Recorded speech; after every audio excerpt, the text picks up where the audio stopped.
کیسا ہے نور چھایا مدنی مذاکرے میں، کیسا ہے نور چھایا مدنی مذاکرے میں، کیسا ہے نور چھایا مدنی مذاکرے میں، ہر دل ہے جگمگایا مدنی مذاکرے میں، ہر دل ہے جگمگایا مدنی مذاکرے میں۔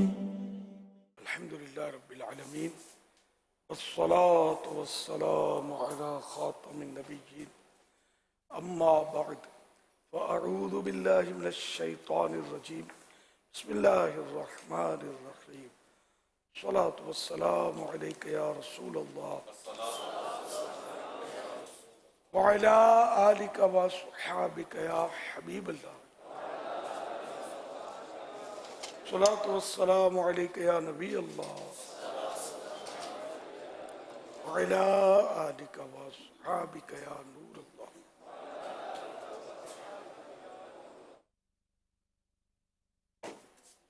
فرمان آخری نبی صلی اللہ تعالی علیہ وآلہ وسلم، جس نے دن اور رات میں میری طرف شوق و محبت کی وجہ سے 3 مرتبہ درود پاک پڑھا، اللہ پاک پر حق ہے کہ وہ اس کے اس دن اور اس رات کے گناہ بخش دے۔ صلو علی الحبیب صلی اللہ علی محمد۔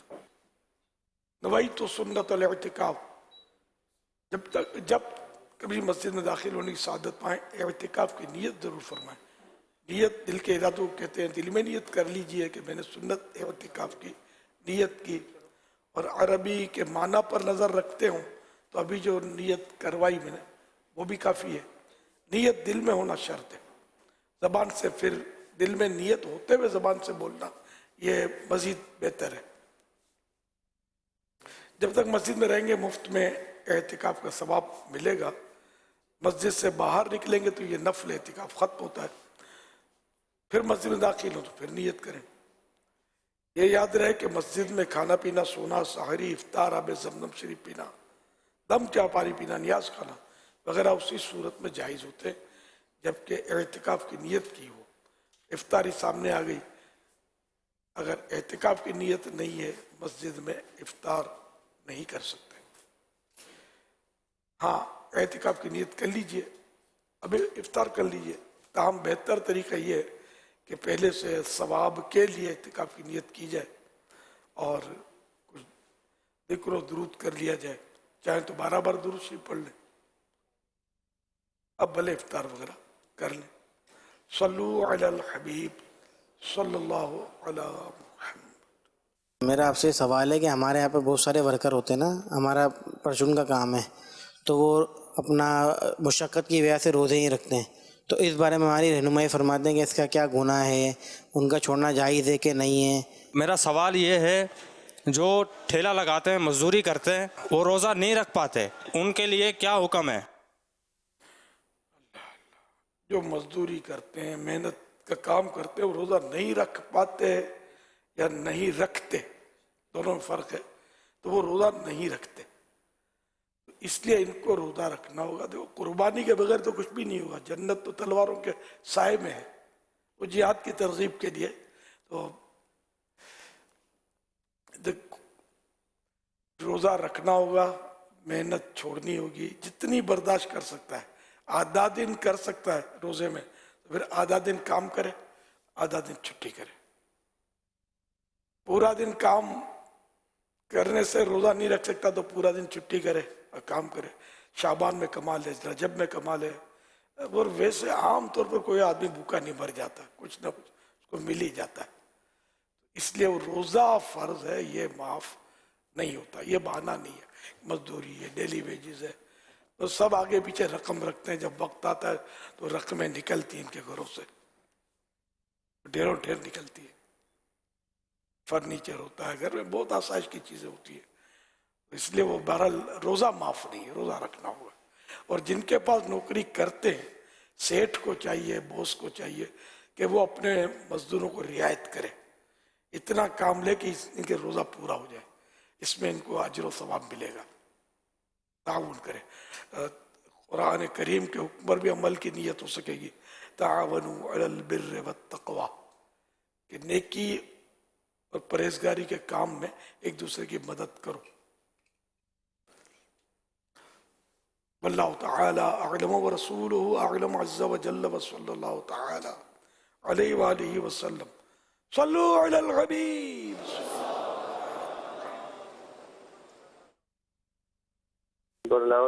رمضان مبارک کا روزہ جو سحری بند ہوتی ہے یہ آزان کی ٹائم ہوتی ہے یا آزان سے پہلے 5-10 منٹ ہوتی ہے؟ اذان جو ہوتی ہے نا فجر کی، یہ ہر نماز کی اذان نماز کے لیے دی جاتی ہے.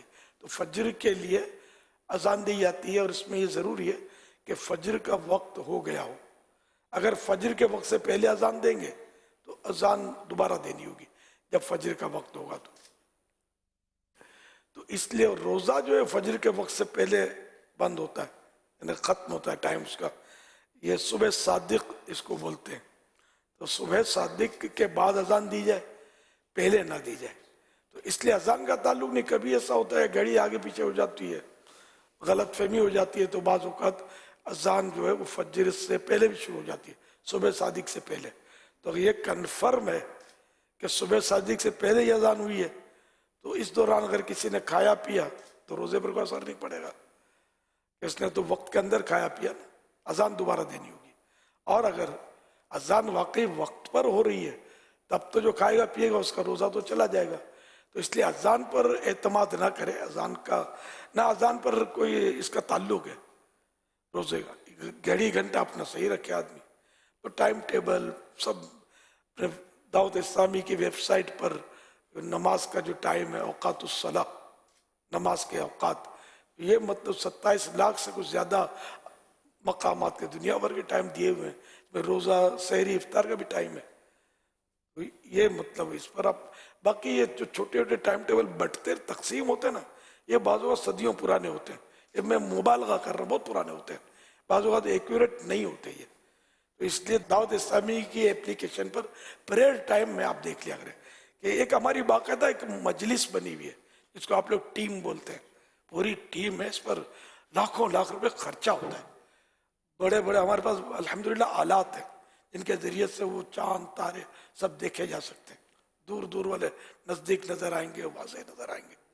تو اس طرح ایک سسٹمیٹک ٹائمنگز ہیں ہمارے پاس. دنیا بھر میں ٹائم ٹیبل کے نقشے بھی جو مسجدوں میں لگے ہوتے ہیں بہت پرانے لگے ہوتے ہیں.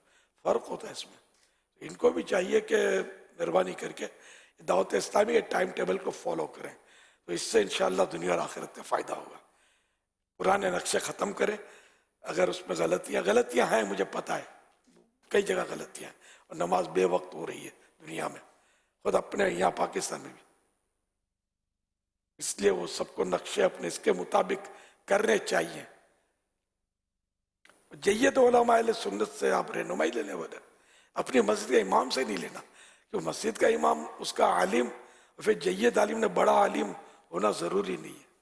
بڑا عالم ہوگا وہ آپ کو مشورہ یہ دے گا کہ عاشقان رسول علماء مشورہ یہ دیں گے، ٹھیک ہے، اس سے آپ رہنمائی لے لیں انشاءاللہ.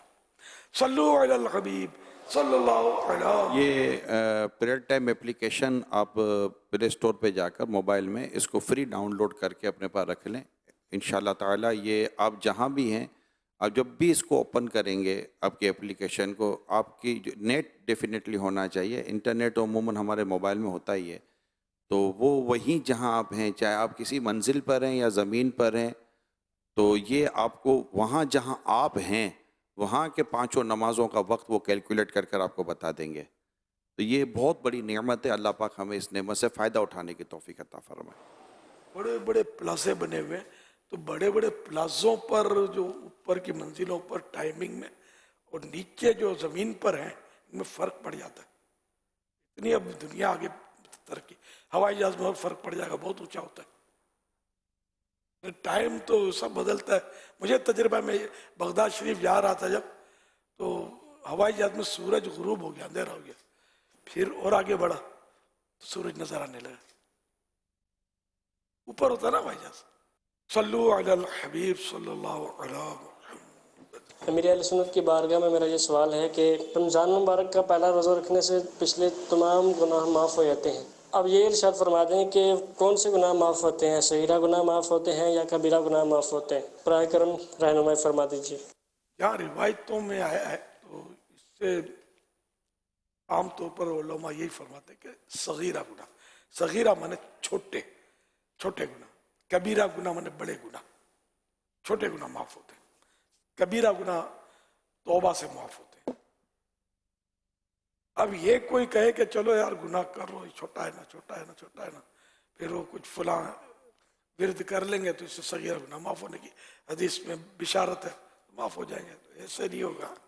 صغیرہ گناہ کو صغیرہ سمجھ کر، چھوٹا سمجھ کر کیا تو فوراً وہ صرف کبیرہ نہیں، اشد کبیرہ نہیں، سخت ترین کبیرہ ہو جائے گا، بہت بڑا گناہ ہو جائے گا۔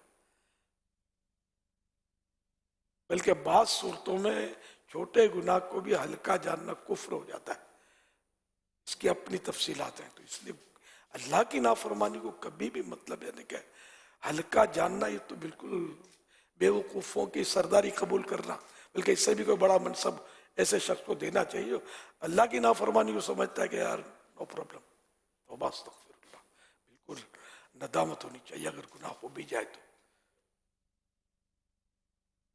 صلو علی الحبیب صلی اللہ تعالی علی محمد۔ سحری کے تعلق سے چند سوالات آپ سے کرنے ہیں۔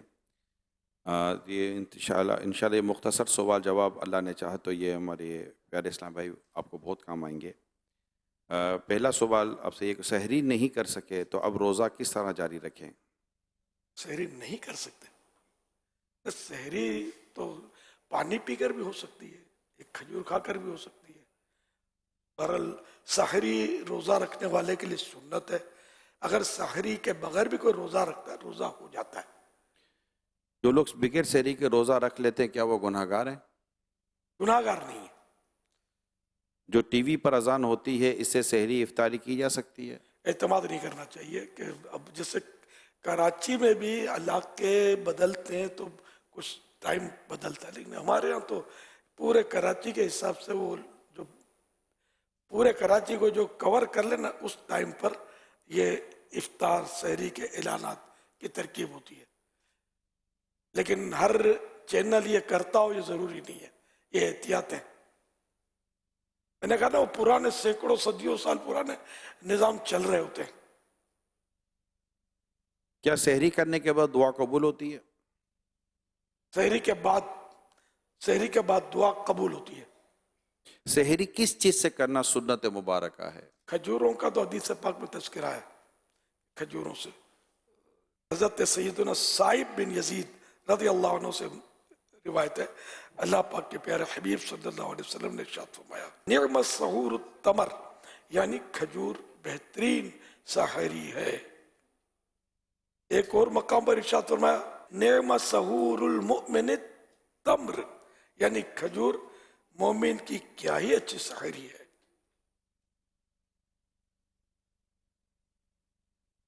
سحری کا وقت ختم ہو رہا ہو تو ٹوتھ برش کر سکتے ہیں؟ ٹوتھ برش اگر ٹوتھ پیسٹ بھی ساتھ میں تو دیکھ لیں کہ منہ میں ذائقہ ختم ہو رہا ہو تو وہی بول رہا ہوں کہ اگر ٹوتھ پیسٹ بھی لگایا تو منہ میں ہو سکتا ہے کہ وہ ذائقہ اس کا رہ جائے اور پھر تھوک نکلے اس کا، تو یہ کیونکہ اس کی ٹوتھ پیسٹ کی جو ذائقہ ٹیسٹ جو ہے نا وہ آسانی سے جاتا نہیں ہے، دیر لگاتا ہے، اس لیے احتیاط اسی میں کہ رسک نہ لے، کچھ دیر پہلے کر لیں۔ اتنی دیر پہلے کر لے کہ منہ کا ذائقہ وہ نارمل ہو جائے، ٹوتھ پیسٹ کا ذائقہ ختم ہو جائے۔ کیا سحری کے لیے سونا ضروری ہے؟ سحری کے لیے سونا شرط نہیں ہے۔ غسل فرض ہو تو کیا سحری کر سکتے ہیں؟ کیا روزہ بھی رکھ سکتے ہیں؟ ہاتھ دھو کر کلی کر کے سحری کر سکتے ہیں۔ اگر کسی نے روزہ بھی رکھا اس حالت میں تو روزہ فرض ادا ہو جاتا ہے اس کا، لیکن یہ کہ اگر نمازیں بھی قضا ہو جاتی ہیں تو پھر تو سخت گناہ گار ہے۔ سحری کا افضل وقت کون سا ہے؟ آدھی رات گزر جاتی ہے نا تو سحری کا وقت شروع ہو جاتا ہے۔ سحری میں تاخیر کرنا یعنی لیٹ کرنا یہ مستحب ہے، مگر اتنی تاخیر بھی نہ کی جائے کہ صبح صادق کا شبہ ہونے لگے یا ڈاؤٹ ہونے لگے۔ یہاں ذہن میں یہ سوال پیدا ہوتا ہے کہ تاخیر سے مراد کون سا وقت ہے؟ مفتی احمد یار خان صاحب فرماتے ہیں اس سے مراد رات کا چھٹا حصہ ہے۔ تو رات کا چھٹا حصہ کیسے معلوم کیا جائے؟ تو غروب آفتاب سے لے کر صبح صادق تک رات کہلاتی ہے، تو مثلا کسی دن 7 بجے شام کو سورج غروب ہوا اور پھر 4 بجے صبح صادق ہوئی. اس طرح غروب آفتاب سے لے کر صبح صادق تک جو 9 گھنٹے کا وقفہ گزرا وہ رات کہلایا. اب رات کے ان 9 گھنٹوں کے برابر 6 حصے کر دیجئے, ہر حصہ 1.5 گھنٹے کا ہوا. اب رات کے آخری 1.5 گھنٹے مثلا 2:30 بجے جبکہ 4 بجے صبح صادق ہے, تو 2:30 اور 4 کے دوران سحری کرنا, یہ تاخیر سے سحری کرنا ہوا, جبکہ صبح صادق سے پہلے کر لیتے ہیں. تو چھٹا حصہ جو ہے وہ افضل ہے. سحری کرنے کی کیا کیا نیتیں کی جا سکتی ہیں سحری میں؟ بہترین نیت یہ ہے کہ میں سرکار صلی اللہ علیہ وسلم کی سنت پر عمل کر رہا ہوں, روزے پر اس سے قوت حاصل کروں گا. واقعی روزے پر قوت حاصل ہوتی ہے. اب رات بھر کھائے پیے نہیں پھر روزہ رکھے گا تو جو حالت ہوگی. جب بھی کھانا کھائیں کوئی مطلب ایسی چیز جس سے قوت حاصل ہوتی ہو تو پھر اس میں یہ نیت اتنی کم از کم نیت کر لینی چاہیے کہ عبادت پر قوت حاصل کرنے کے لیے کھا رہا ہوں. یہ کہ بسم اللہ پڑھ کے کھاؤں گا, سحری کے بعد دعا کروں گا کہ سحری کے بعد دعا قبول ہوتی ہے.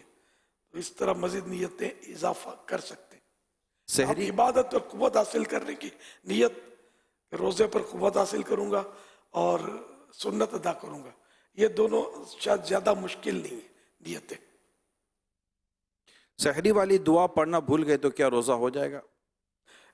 نہیں, روزے سے اس کا کوئی تعلق نہیں ہے. نیت ہو دل میں کہ میرا روزہ ہے.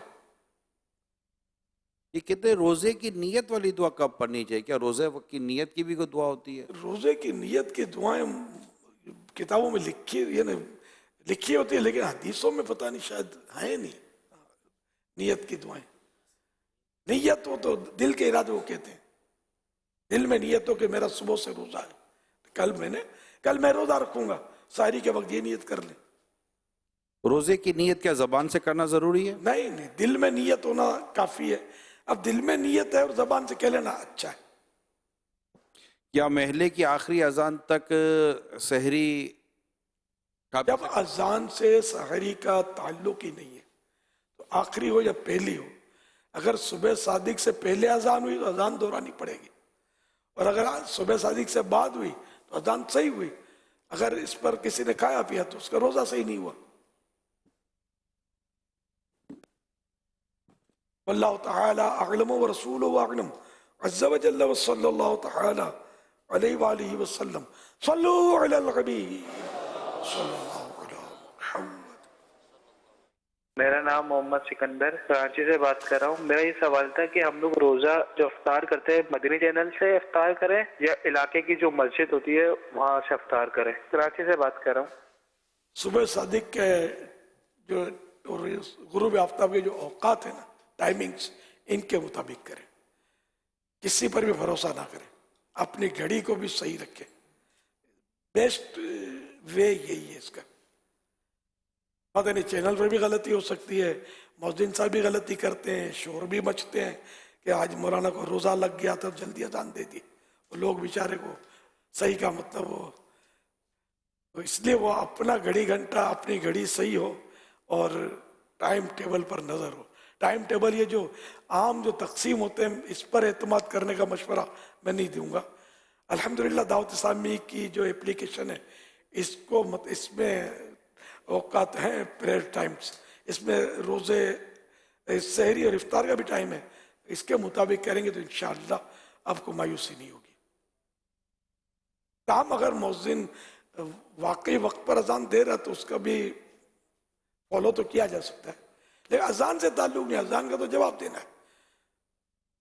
مناسب تو یہ ہوتا ہے کہ پہلے آدمی فوراً پانی کا گھونٹ پی لے یا کھجور کھا لے. اب اذان ہوئی تو اذان کا جواب دے کر وہ لاکھوں کروڑوں نیکیاں کمائے, بہت ثواب ہے اذان کا جواب دینے میں. لیکن ہم اذان کا جواب جو کباب سموسے کو سونپ دیتے ہیں, ٹھنڈے میٹھے شربتوں کے حوالے کر دیتے ہیں. ہم لوگ سخی لوگ ہیں, پیسے نہیں نکلتے جیب سے, نیکیاں تو یوں لٹا رہے ہوتے ہیں. ہم عجیب و غریب لوگ ہیں. پہلے کے لوگ بہت ثواب کے حریص ہوتے تھے, ہم مال کے حریص ہیں.